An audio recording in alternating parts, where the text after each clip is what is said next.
Assalamualaikum warahmatullahi wabarakatuh. Perkenalkan, nama saya Putri Ramadhani Lubis dengan NIM 23020004. Prodi Hukum Ekonomi Syariah semester 2. Di sini saya akan membahas tentang kisah-kisah Israiliyah. Yang terhormat Bapak dosen pengampu. Kata Israiliyah berasal dari kata jamak mufradia diambil dari kata Israiliyah yang dinisabkan kepada Bani Israel atau keturunan Israel. Kata Israiliyah pada asalnya adalah Nabi Allah Yakub alaihissalam yang membawa maksud Abdullah atau hamba Allah. Bani Israel atau keturunan Israel ialah keturunan Nabi Yakub alaihissalam yang berkembang hingga kepada Nabi Musa alaihissalam dan seterusnya. Keturunan Nabi Yakub atau Bani Israel sejak beberapa zaman yang lalu dikenal dengan panggilan Yahudi. Keturunan yang beriman kepada Nabi Isa pula dikenal dengan nama Nasrani. Manakah yang beriman dengan Nabi Muhammad SAW telah menjadi sebagian daripada umat Islam dan dikenal dengan Muslim Ahlul Kitab. Israiliyah menurut istilah ahli tafsir ialah kisah-kisah Yahudi yang menyerap kepada dalam masyarakat Islam melalui tafsir Al-Quran. Bahkan setengah ulama tafsir dan hadis menganggap Israiliyah adalah setiap kisah yang dicipta dan disampaikan oleh musuh-musuh Islam ke dalam tafsir dengan tujuan untuk merosakkan kesucian Islam. Beberapa kisah Israiliyah dalam tafsir Anwar Baidawi. Kisah Talut dan Jalut. Kisah ini diceritakan oleh Allah Subhanahu wa Ta'ala dalam Al-Quran bermaksud, dan Nabi mereka berkata lagi kepada mereka, sesungguhnya tanda kerajaan Talut itu ialah datangnya kepada kamu peti tabut yang mengandung atau sesuatu yang memberi ketentraman jiwa dan Tuhan kamu dan berisi sebahagia dari apa yang telah ditinggalkan oleh keluarga Nabi Musa dan Harun. Peti tabut itu dibawa oleh malaikat, sesungguhnya peristiwa kembalinya tabut itu mengandung satu tanda keterangan bagi kamu, jika benar kamu orang yang beriman. Dan telah berkata bagi mereka itu, Nabi mereka itu tak kalah dituntut mereka itu daripadanya tanda atas kerajaan Talut, itu bahwasanya tanda kerajaannya didatangkan akan kamu suatu peti di dalamnya, ketetapan bagi segala hati kamu daripada Tuhan kamu yang mati daripada peninggalan Musa dan Harun, padahal penanggungan akan dia segala malaikat. Tersebut di dalam Kazin adalah peti itu di dalamnya rupa segala nabi yang diturunkan Allah Ta'ala ia atas Adam, maka turun-temurun hingga datang kepada Musa, dan adalah mereka itu menuntut kemenangan pada Allah Ta'ala. Tafsiran ini jelas menunjukkan terdapat unsur-unsur Israiliyah. Ini dapat dilihat menerusi tafsiran ayat yang dilakukan oleh pengarang mengenai kerajaan Talut. Kitab tafsir Fi Zilal Al-Quran juga menafsirkan ayat tentang kerajaan Talut. Dalam kitab tafsir Fi Zalil Al-Quran ini diceritakan bahwa malaikat membawa peti yang berisi kitab Taurat kepada Talut. Peti tersebut ialah peninggalan daripada keluarga Nabi Musa alaihissalam dan Harun alaihissalam. Apabila Nabi Musa wafat, pihak musuh mengambil peti tersebut.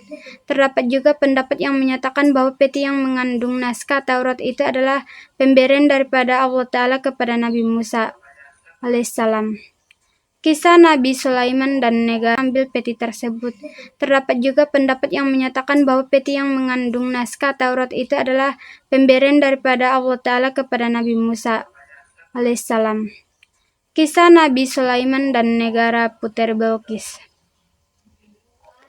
Firman Allah Subhanahu wa Ta'ala dalam Al-Quran bermaksud, setelah itu dikatakan kepadanya, dipersilahkan masuk ke dalam istana ini, maka tak kala ia melihatnya.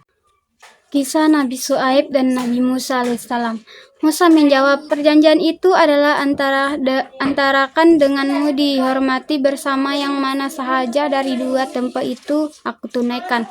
Maka janganlah aku disalahkan dan Allah jugalah menjadi pengawas di atas apa yang kita katakan. Pengarang kitab tafsir Anwar Baidawi didapati mentafsirkan ayat 28 surah Al-Qasas ini dengan satu kisah lain, yaitu menurut kata mufassir setelah selesainya akad Nabi Syuaib alaihissalam telah menyuruh anak perempuannya memberi kepada Nabi Musa alaihissalam satu tongkat untuk menyelamatkan baginda daripada segala binatang yang buas ketika menjaga kambing. Pengarang kitab tafsir Anwar Baidawi ini juga didapati meriwayatkan bahwa tongkat semua nabi berada pada tangan Syuaib, manakah tongkat yang berada pada anak perempuan Nabi Syuaib adalah tongkat Nabi Adam alaihissalam yang diperbuat daripada sejenis kayu yang bernama asol yang diambil daripada surga.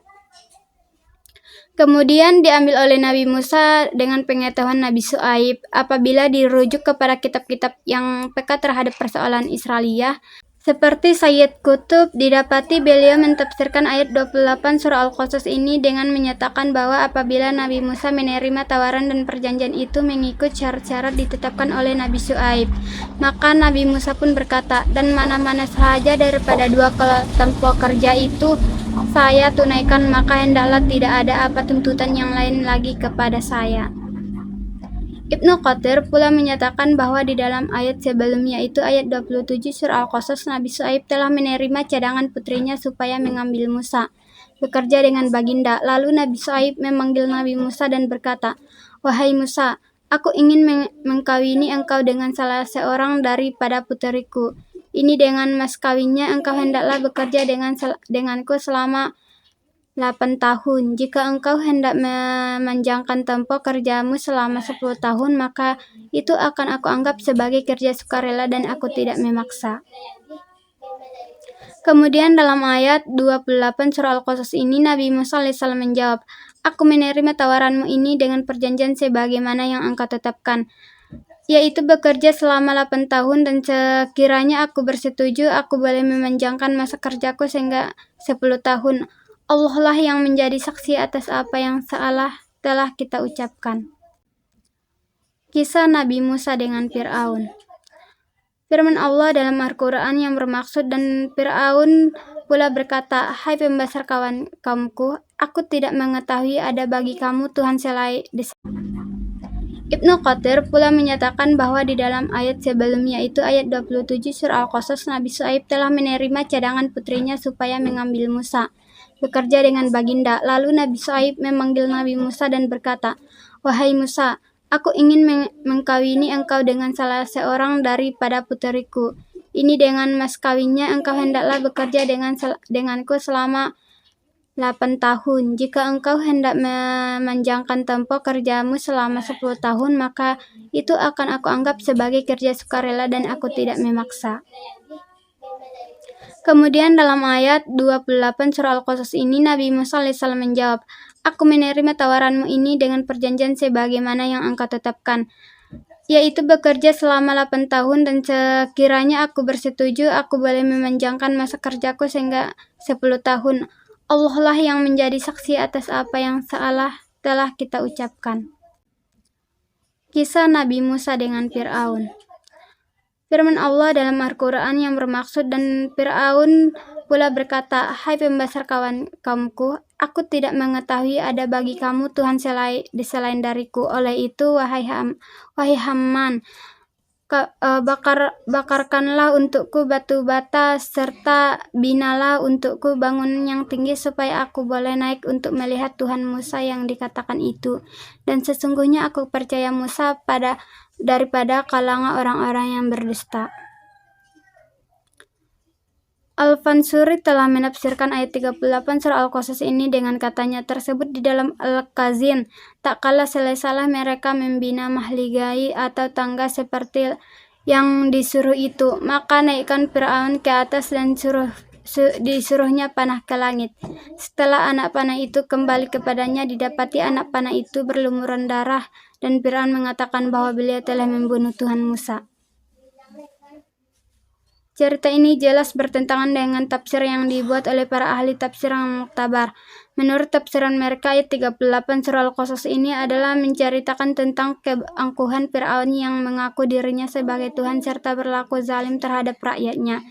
Justru itu, apabila Nabi Musa mendakwa dan ada Tuhan selain daripadanya, dia berasa tercabar lalu memerintahkan pembesarnya untuk membina sebuah binaan yang tinggi menjulang ke langit.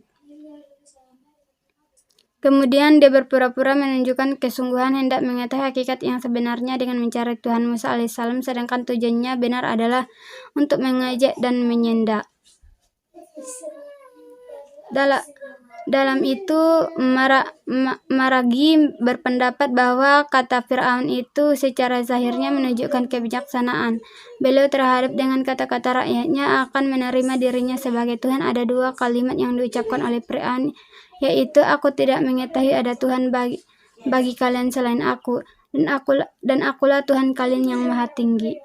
Bagaimanapun, menurut Ar-Razi, seperti yang dinukilkan oleh Al-Maragi berhubungan ayat 38 surah Al-Qasas ini, pengakuan Fir'aun sebagai Tuhan tidak bermaksud bahwa beliau mengaku dirinya sebagai pencipta langit bumi, karena baginya seperti orang yang berakal sudah tentu mengetahui hal itu. Kesimpulan, kitab tafsir Anwar Badawi adalah sebuah kitab yang mengandung banyak kisah-kisah Israelia. Apa yang dibincangkan dalam makalah ini hanya sebagian kecil daripadanya saja. Bagaimanapun, kitab tafsir Anwar Badawi ini adalah antara kitab tafsir dalam bahasa Melayu yang banyak digunakan oleh masyarakat Melayu dalam usaha mereka untuk memahami tafsir kitab Allah Subhanahu wa Ta'ala. Sebagian cadangan bagi menangani isu kekeliruan di kalangan umat Islam, penjelasan atau tafsir hendaklah disertakan sama ada di akhir kisah-kisah tersebut. Cadangan ini perlu diberi perhatian dan diambil tindakan oleh semua pihak yang terlibat dalam penafsiran kitab Allah Subhanahu wa Ta'ala. Baik, cukup sekian yang dapat saya sampaikan. Apabila ada kata-kata yang salah, saya mohon maaf.